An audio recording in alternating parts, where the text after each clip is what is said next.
Kita ke Mbak Vina. Siapa? Vina. Vina. Vina. Assalamualaikum. Vina Panduwinata. Vina. Waalaikumsalam. Vina kulit. Assalamualaikum Mbak Vina, di mana? Di Kebumen. Kebumen. Oh, Kebumen. Oh iya, lupa saya itu. Iya. Orang kepenak suaranya. Iya, iya. Jawa Timur ya? Kebumen, Jawa Tengah, Bu ya. Jawa Tengah. Tengah. Iya. Silakan Mbak Vina. Saya ingin bertanya, Mm-mm. apabila kita dikelilingi berada di lingkungan orang-orang yang tergila-gila oleh uang, ya. Nah, jangan terburu-buru. Jangan terburu-buru. Apabila kita berada di lingkungan orang yang materialistis, Berada di lingkungan orang-orang materialistis. Oke, ya terus? terus kemudian bagaimana sikap kita untuk menghadapinya? Kalau di Jawa itu biasanya terkenal bibit bebet bobot, itu bagaimana, Bu ya? Iya, iya.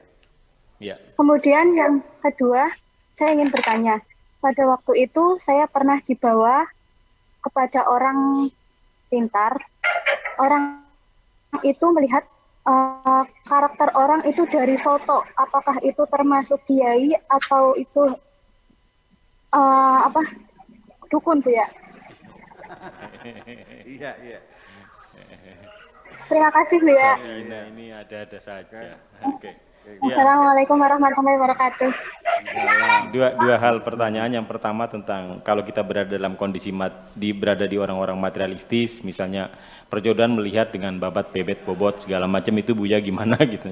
Kemudian dia pernah dibawa ke seseorang, ke seorang dukun tanda kutip ya. Kemudian orang itu menerawangnya melalui foto, melihat karakter dari orang. Apa itu termasuk dukun atau kiai atau ustadz atau Kang Maman gitu?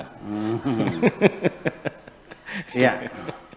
Jadi gini, sekalipun kita hidup di tengah komunitas yang materialistis, Iya.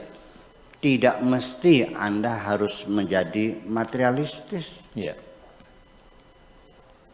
Ketika kita hidup di tengah orang yang jahat, tidak mesti kita harus jadi jahat. Ya. Ikan di laut rasanya asin nggak? Tidak. Mereka hidupnya di tengah-tengah air asin nggak? Ya. Kok bisa?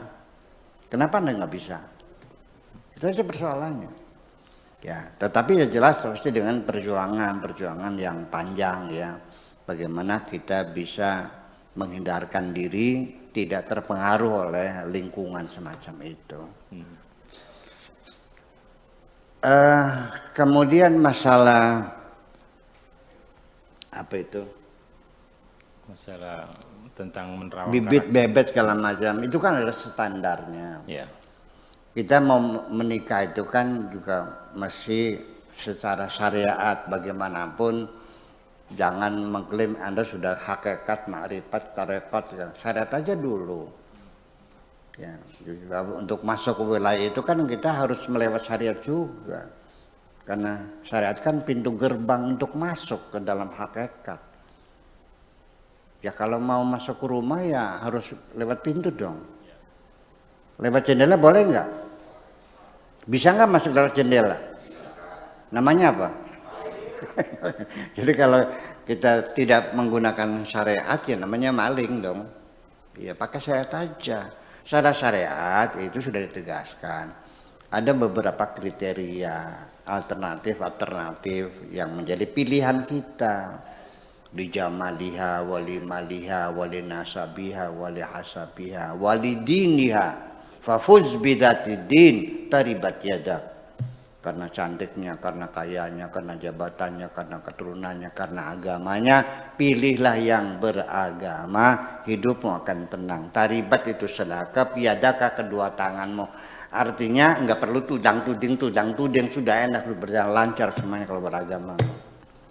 Iya, Anda pergi nggak usah digembok semua pintunya, nggak bakal memasukkan laki lain kok. Iya, kalau beragama, makanya ada gitu. Jadi artinya ya Dimana ketika yang diprioritaskan itu agamanya ya benar.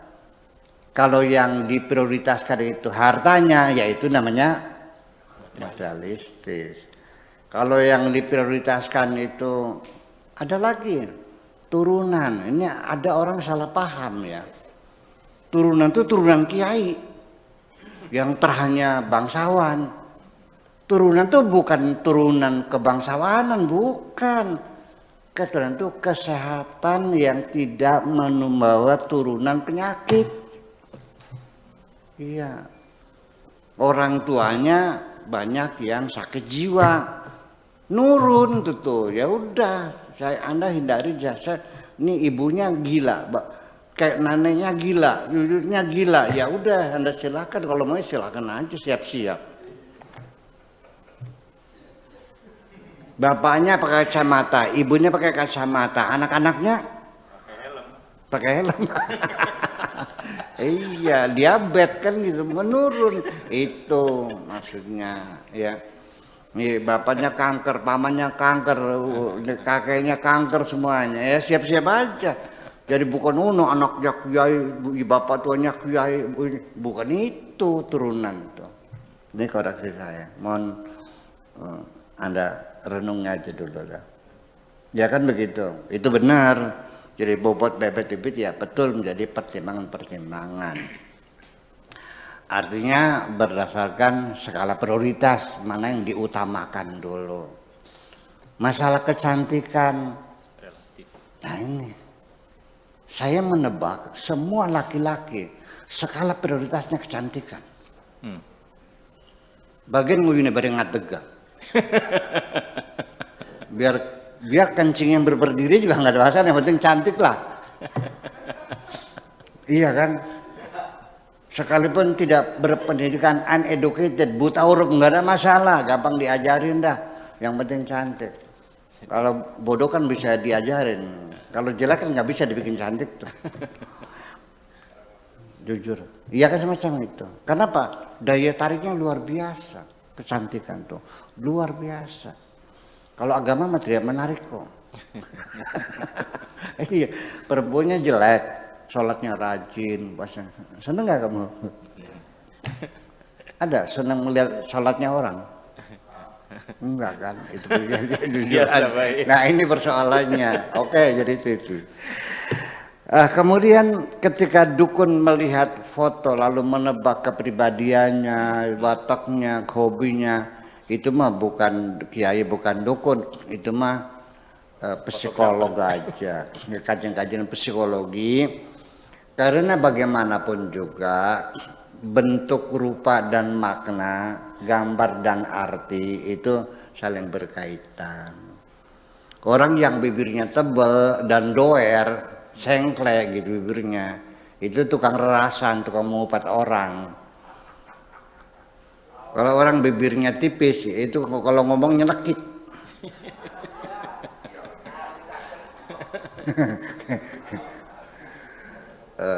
Orang kalau kupingnya ambat tapi budeg, karena badeg. Ambat tapi budeg. Yang jangkutnya ini bentuk hidung, bentuk alis dan sebagainya, rambut. Itu juga menjadi kajian-kajian penting ya.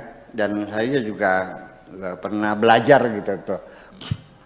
Orang yang rambutnya keras gitu, itu hatinya juga, kemauannya juga nggak bisa ini. Kalau orang yang rambutnya lembut, halus juga hatinya ada pengaruhnya. Dan itu bukan tebak-tebakan, tapi kan melakukan studi komparasi melalui pengamatan, penghayatan sekian lama. Dan itu pun sifatnya hanya pada umumnya, tidak bisa dipastikan. Dan tetapi karena saya sering apalagi macam itu ya. Ketika ada, ini saya tidak mengatakan saya weruh sejeronang winara atau saya tahu latar belakang seseorang, ya enggak juga. Itu mah karena pengalaman saya setiap hari menerima banyak tamu. Dari mulai mengetuk pintu, daripada ucapan assalamualaikum sampai dengan cara dia duduk, itu sudah terbaca wataknya semuanya kok. Iya. kita tidak usah berdialog lama-lama berjam-jam dengan seseorang. 5 menit saja cukup bagi saya untuk menentukan kamu sekolahnya kelas berapa. Iya, silakan bicara yang banyak. Nanti aku tahu sekolahmu di mana, kelas berapa kamu sekolahnya. Iya, level orang itu bagaimana dalam menuturkan sesuatu, menjelaskan sesuatu, membangun argumentasi dan sebagainya di mimbar-mimbar di YouTube itu kan terbaca kelasnya. Iya dong. Kelas loro iya.